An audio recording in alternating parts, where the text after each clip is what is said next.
हाय, मेरा नाम है राज और आप देख रहे हैं। एस्ट्रोकेड। तो ये है थर्ड पार्ट। थर्ड पार्ट ये चीज का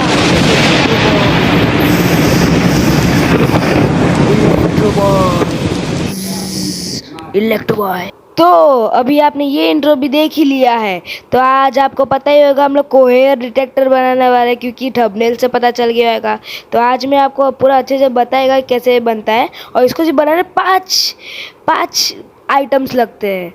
तो अभी मैं आपको अच्छे से दिखाया कैसे बनता है, और रुको मैं आपको एक्सप्लेन करके भी दिखाया कैसे ये काम करता है। तो ठीक है, सो लेट्स गो।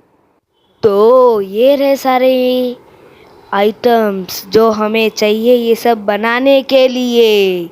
इसमें से 1 2 3 4 और 5 5 आइटम बोला था मैंने। और इसमें से एक एलईडी निकाल सकते हैं, क्योंकि हमें एक ही एलईडी चाहिए। और हमें एक चाहिए ग्लास। और हम लोग ग्लास क्यों यूज़ कर रहे हैं? क्योंकि अगर हम लोग यूज़ करेंगे स्टील का तो फिर एक शॉर्ट सर्किट हो जाएगा, इसलिए हम लोग ग्लास यूज़ कर रहे हैं। अगर ग्लास नहीं यूज़ करना है तो प्लास्टिक का भी यूज़ कर सकते हो, क्योंकि वो कंडक्टिव नहीं रहते। तो आप प्लास्टिक या कुछ नॉन कंडक्टिव मटेरियल यूज़ कर सकते हो। और ऐसे एलिगेटर क्लिप्स, ये रेड वाला और ये ब्लैक वाला, अगर आपके पास ये नहीं है तो ऐसे आप 4 ले सकते हो। ऐसे मेटल के नॉर्मल कपड़े सुखाने वाले क्लिप्स, ऐसे 4। 4 नहीं तो 3 भी ले सकते हो। और एक एलईडी, बस एक ही एलईडी, और कुछ नहीं चाहिए।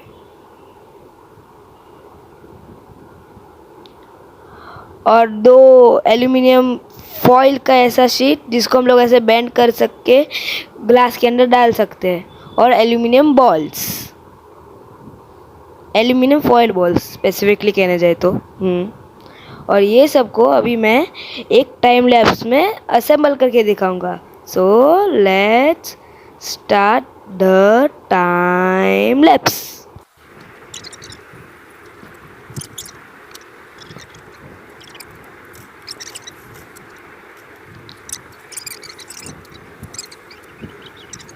यहाँ पे बस मैं टेस्टिंग कर रहा हूँ हाथ से प्रेशर लगा के और लाइटर को यूज़ करके। मेरा लाइटर यहाँ पे बहुत वीक है, इसलिए बहुत पास जाके करना पड़ता है, नहीं तो ये देखिए मैं अभी आँख दिखा रहा हूँ मेरी। Spark spark spark spark. मैं सिंपली यही बता दें बहुत वीक है। नहीं, अगर वीक नहीं होता ना ये, तो ये कुछ ऐसा दिखता।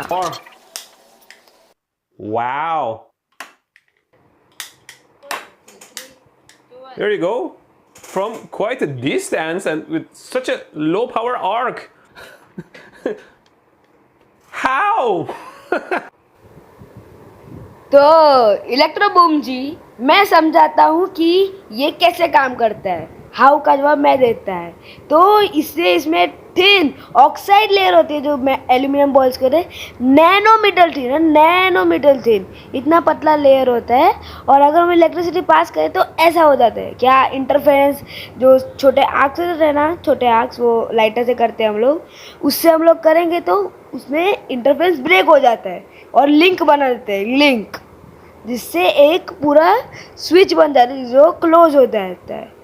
तो यही प्रिंसिपल के कारण बहुत सारे जगह पे पहले के ज़माने, बहुत पहले 1890 से लेके 1920 तक सब जन यूज़ कर रहे थे, बस शिप्स वाले छोड़ के, क्योंकि उसमें शिप्स नहीं यूज़ करते, क्योंकि वहाँ पे बहुत वेव्स के कारण वाइब्रेट हो रहा था। और आपने देखा है कि जब भी थोड़ा सा भी टच होता है या कुछ भी होता है तो कैसा वाइब्रेट होने लगता है, और अच्छे से काम नहीं करता है ये, इसलिए चिप्स वाले यूज़ नहीं करते। जो स्टेशनरी सरफेस पे रहते थे ना, वो यूज़ करते थे। हाँ, और बाकी कोई यूज़ नहीं करता था इसको, बस इसका कोई यूज़ भी नहीं था। बस 1-2 मिलिट्री में यूज थे जो अभी इलेक्ट्रो बूम हमें सिखाएंगे। तो चलो देखते हैं इलेक्ट्रो बूम का वीडियो एक साथ। Ago, they placed smaller balls or metal particles between two contacts, and if there was a strong enough electromagnetic pulse, it would close the coherer. They would sound the bell and bang the coherer to disconnect it. And that's how the early Morse code machines worked, I think. Which means if I add some antennas to my setup, I should be able to increase the range. Here I remove the metal cover of my lighter, so you see one side and the other side of the piezo igniter that creates high voltage difference across it. Here I have like a meter and a half of a wire that I connect to one side of the igniter, and another like 2 to 3 meters of wire that I'll connect to one side of the cup. Now if I click my igniter, there you go. Let's see how far we can go. Oh, side of the cup. Now if I click my igniter, there you go. Let's see how far we can go. I'll put it all the way back here so we can see it in action. Maybe hang the wire somewhere up here for better reception. Okay, let's give it a try from here. Oh, it works. How about here? No problem. Back here. Ha! Easy. Even a bit further. Ha! There you go. I don't think it'll work this far. No.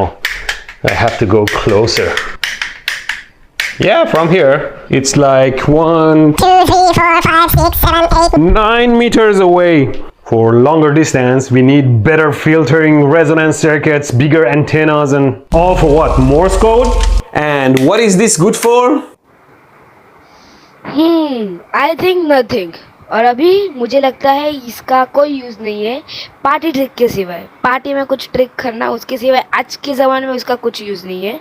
और मैं translate भी कर देता है English to Hindi जो इसने बोला है सिंपल वर्ड्स में, इलेक्ट्रो बूम में जो बोला है कि इसको एम्पलीफाई करना पड़ेगा सिग्नल को, और फिल्टर करना पड़ेगा, और रेजोनेट सर्किट बनाना पड़ेगा जिससे इसका रेंज बढ़ सके। और प्लीज़ इलेक्ट्रो बूम कॉपीराइट मत लगा देना ये वीडियो पे।